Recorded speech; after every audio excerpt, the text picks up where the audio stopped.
Hi, Kevin, Property Soldier here. So I'm recording this as a podcast episode on my service accommodation property podcast and also putting it out on my social media channels at the same time. So a week in the life of an SA mentor. I have been out and about. I've been away and some of my service accommodation locations, and also during that time taking mentoring calls from people that I mentor in SA.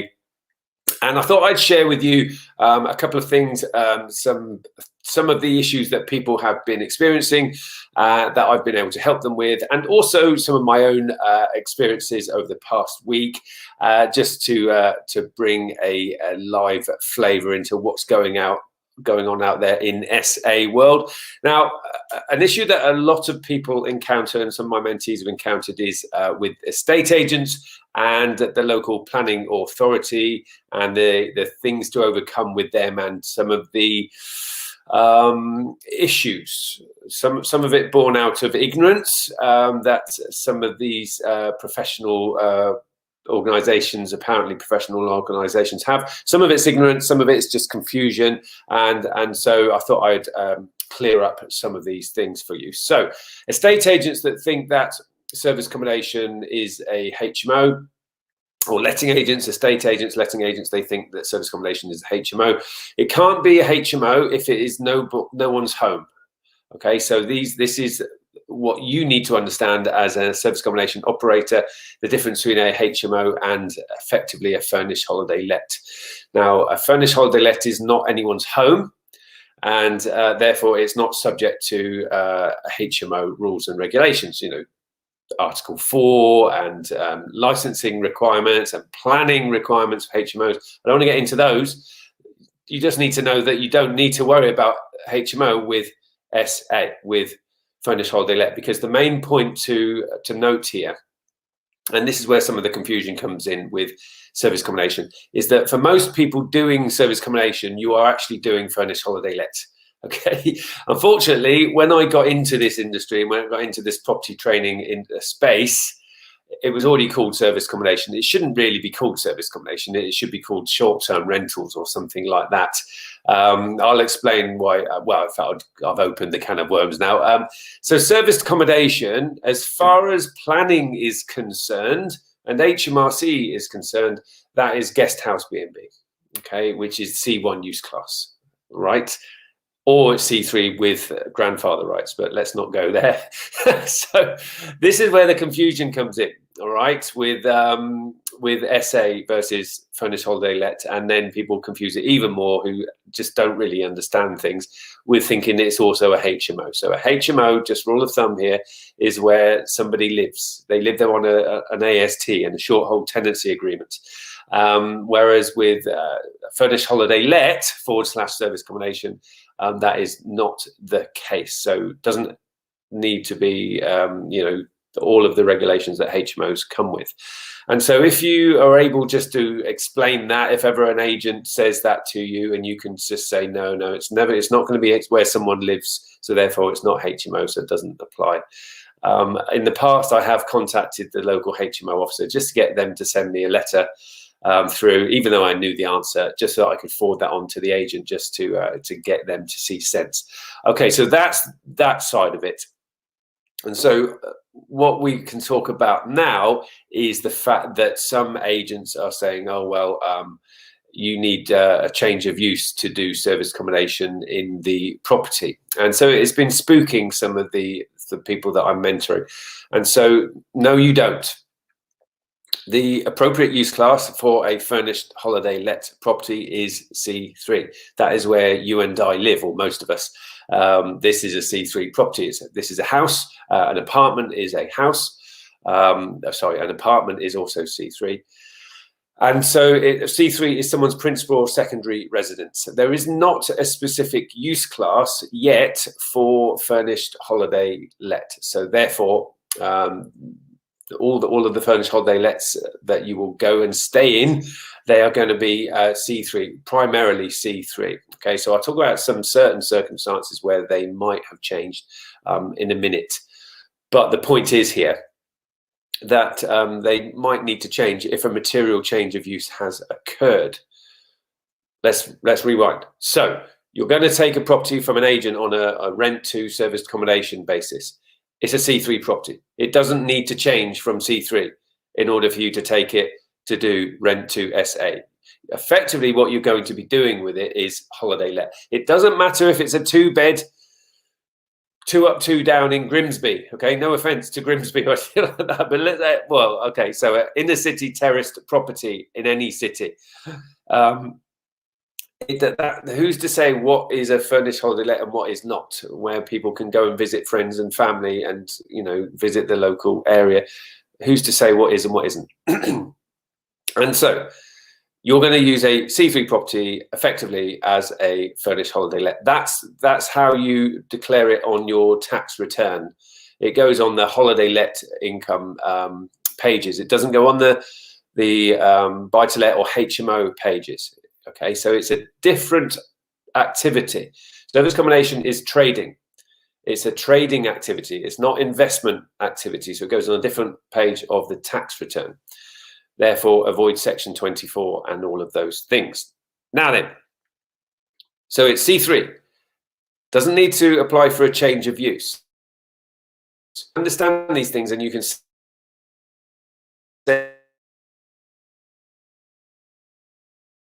these is where people are saying, but hold on a minute.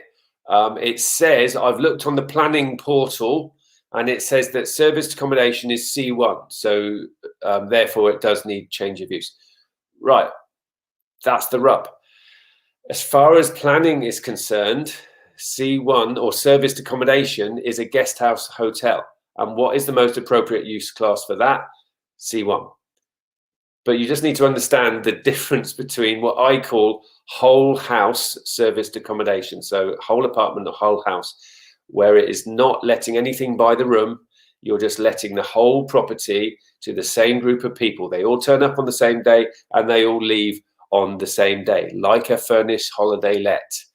Yeah, so it is C3. And the confusion comes in because in the property education space, and again, it was going on before I rocked up on the position, everyone's calling it serviced accommodation. And so that's where the confusion is. So you just need to be able to explain that to the agents.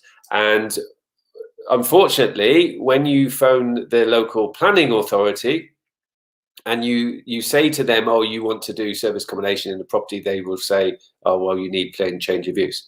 And even, unfortunately, this is the sad part, even if you say and you properly describe furnished holiday let to the planner, they often say, well, you need a change of use. It's a little bit like asking a plumber whether or not he thinks your property, your boiler could do with a service. All right, they're going to say yes. You know, but the thing is, you don't need to apply for change of use to run a C3 property as a furnished holiday let. You just don't. Now, and the other unfortunate thing is quite often at the local authority, you're not actually talking to a qualified town planner. Quite often you're talking to the gatekeeper who isn't a town planner, and they are just going to be sounding extremely knowledgeable and telling you that you need a change of use application. So my advice to you is, well, I don't ring them.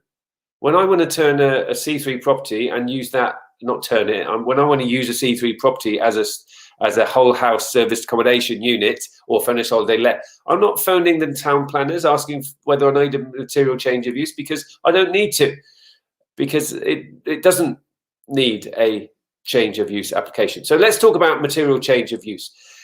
When it might be appropriate to apply for planning if you've got a C3 property and ask for permission to continue doing service accommodation in it. Here is the 4 scenarios. So if you are creating, your activity in the property is creating a lot more rubbish and causing a bit of a nuisance to neighbours, etc. Well, yes, if you do that, then you might get the attention of the local authority and they might say, look, you need permission to be able to continue what you're doing. But just don't create a nuisance with your rubbish. Make sure your cleaners are, sorting out the rubbish. You can leave instructions for your guests on any recycling that needs to happen. But ultimately, it comes down to your cleaners and making sure that the rubbish is put in the right receptacles and goes out on the right days and things like that. You could, if the circumstances dictate, have someone come and pick up black bags and, you know, pay £1.50 or something to come and pick up black bags, whatever it may be. But you just control your rubbish. You don't let your rubbish become a nuisance. So whatever the situation is in where your property is, that's what you do. Parking. A well-run service accommodation property is occupied at about 75% a year. If you're getting over-occupied, or if you're getting more than 80% occupancy, then if you're doing short stays, you're actually too cheap. If you're just getting, you know, 2-night, 1 week stays and you're getting over 80% occupancy, actually, I would suggest putting your prices up because you're too cheap. So between about 75% is the sweet spot. And we've tested that on short-term stays. Clearly, if you're getting 6-month bookings from contractors, then that is fine. Okay, you just send cleaners in to do a weekly clean on that one. So parking, let's face it, for 25% of the year, there's no one at the property. And when there is someone at the property, usually people have all turned up in one car. But think of a normal house where there's 2-car, 3-car families, and they're there 100% of the year, apart from maybe a week when they go on holiday or whatever it is. So you're not actually going to increase the demand on parking for a normal serviced accommodation property. Parties, well, don't call it partyhouse.com house. You know, in our terms and conditions, you have no parties allowed, and you've got credit card details, and in your terms and conditions, it's, you know, people will be asked to leave if there's a party. You put all these different things in place, and people are not going to be booking you for a party. They'll book people whose terms and conditions aren't as strict, etc., etc. So you're not going to have lots and lots of parties as long as you set yourself up correctly. But the other thing to remember is every now and then normal people have a party, don't they? So let's say one slips through the net once in a while. Well, then so be it. You know, so do all the neighbours once in a while. So that's not likely to be an issue. And then irregular hours, you know, people coming and going at irregular times of the night usually. Well, there's no reason why you're going to have that all of the time with all of your guests, is it? Every now and then people will be working certain shift patterns. The same applies to normal people. Normal people will work normal shift patterns, and people, if they do live, you know, the neighbours have got that sort of shift pattern, then they're going to be doing that all year round. So again, you're not likely to fall foul of that situation either. So no need for a material change of use. And for anyone to insist on it, they have to prove that you have exceeded one of those 4 scenarios. Okay, or cause an issue on one of those 4 scenarios. So the burden of proof is up to them anyway to highlight that. So again, I just wanted to clear up that on the right use class for service accommodation. It is C3 for whole house SA, where the same group of people turn up on one day, they all leave on another day. They're not letting it by the room individually, unknown to each other. That would be more like a guest house B&B, wouldn't it? And where the most appropriate use class would be C1. Okay, now we're going to come to valuations. And so, unfortunately, people also get confused. Agents get confused with valuations and mortgages. Now then, if you could speak to a broker, and so a broker that is used to finding a product that allows serviced accommodation, and they understand the differences between service accommodation versus furnished holiday let. So ultimately, short-term rental product, then they are going to obviously have certain lenders that will lend on that type of product. Now, the way the lenders will value a product, they're not going to try and value it on a likely turnover from SA. The way they're going to value it is how would it stack as a buy-to-let. So lenders work to a rent versus mortgage ratio. And so the cost of the monthly mortgage payment, the buy-to-let rent typically needs to be 130% higher than that. And that's their ratio that they work to, quite often at a stress test of 5% interest rate. So that's going to stack as a buy-to-let. So whatever the numbers stack at as a buy-to-let is likely what you are going to get with getting a short-term holiday let type in mortgage product. So you just have to, that's a safety net for you though, isn't it? If the numbers stack as a buy-to-let, then you're going to earn a lot more money from the property as SA.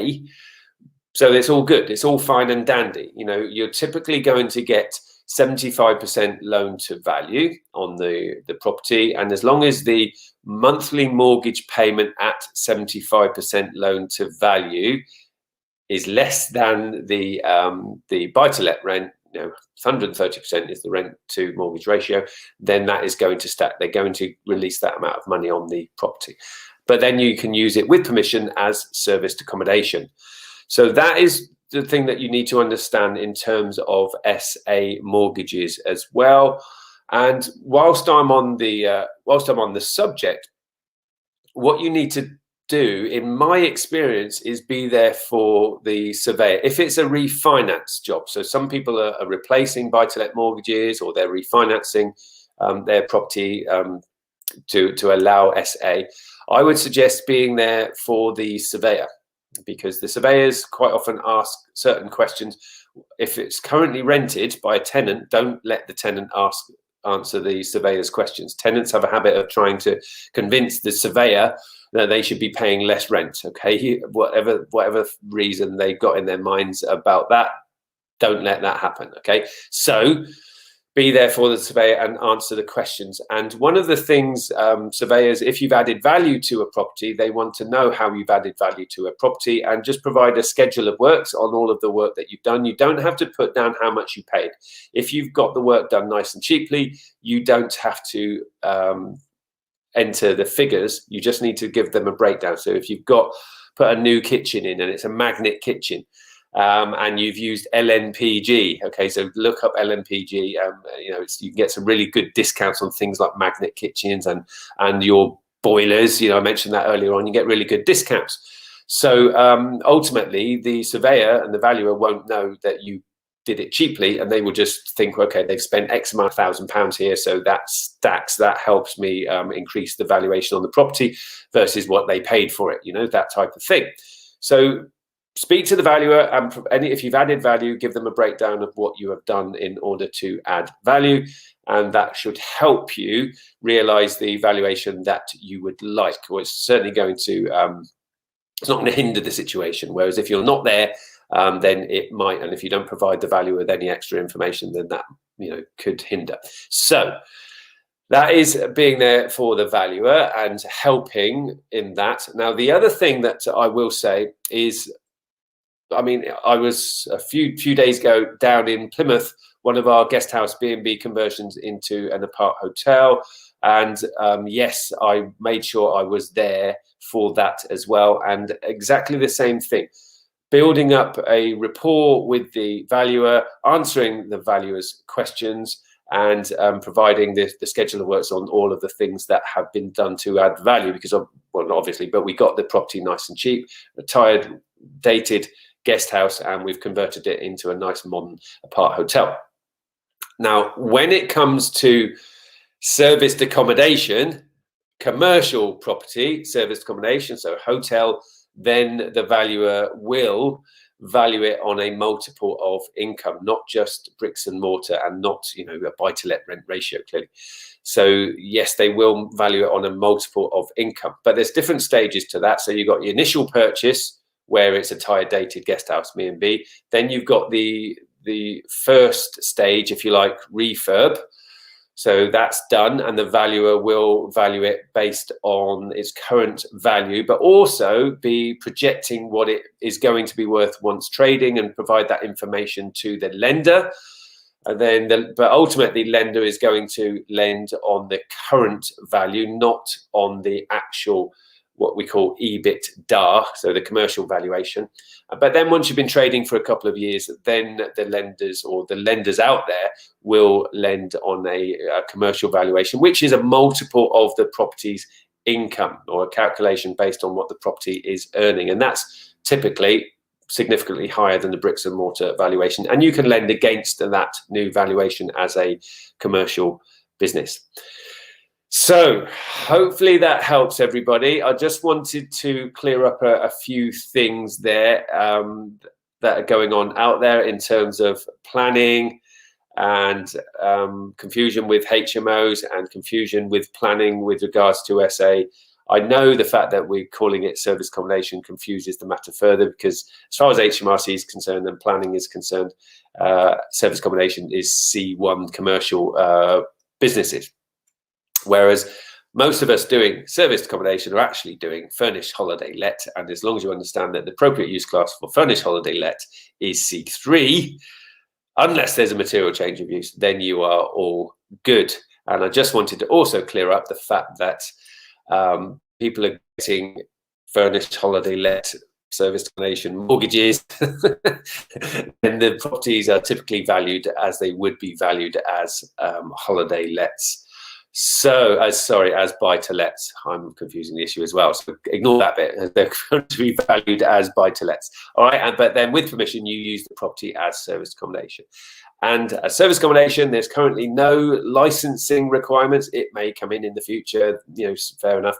There's no specific use class for it, but for furnished holiday let. So watch this space. It might come in the future. It would probably clear things up anyway, wouldn't it? So make it easier for us all. So hopefully that was useful, everyone. Give me a like if you thought that was of use. And if you're watching this on replay on social media, then by all means comment away, and I will endeavour to answer your questions. And for everybody on the podcast, thank you for listening. Hopefully that was useful. You can reach out to me on social media as well. Just search for Property Soldier, and I will see you all soon. So here's to your service accommodation success, and remember, your future needs you. Take care, everyone.